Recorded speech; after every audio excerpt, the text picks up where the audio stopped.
This is an incident that spanned several hours this afternoon with a task force of U.S. Marshals and other law enforcement agencies, all at that one residence there on Galway Drive, the 5000 block. Hunter Sines continuing our team coverage now. He's live at the staging area near that scene to walk us through the timeline before and after shots were fired. Hunter? Scott and Erica, this all started at 1:30 this afternoon when the U.S. Marshals Task Force was serving that warrant just about a mile away from where we are. And we heard from the chief admiring the bravery and the heroism that so many officers showed today. And we saw it for ourselves from Chopper 9 that was over that scene for hours this afternoon.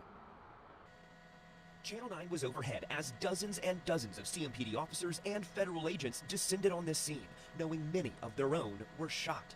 CMPD tells us early this afternoon, a U.S. Marshals task force was working an investigation at this home on Galway Drive when they were shot at. We're told multiple law enforcement officers were hit and rushed to local hospitals. Around 2 o'clock this afternoon, from Chopper 9, you could see an armored truck in the front yard. Officers on the side of the house, their main priority, getting to their shot colleagues while trying to stop the threat.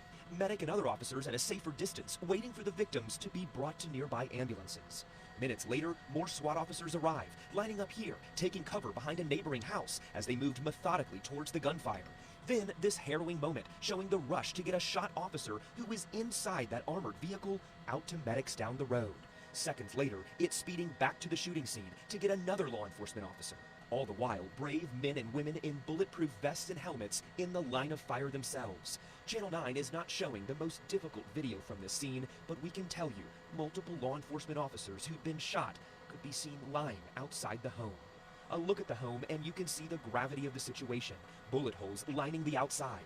Later, one of the armored trucks moves in, taking the door and windows off the home as they continued for hours trying to get to those dangerous suspects inside.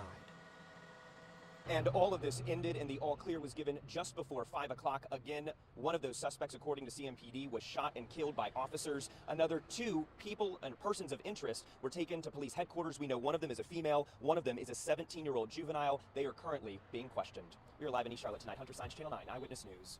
Hunter, thank you. Well, now as we approach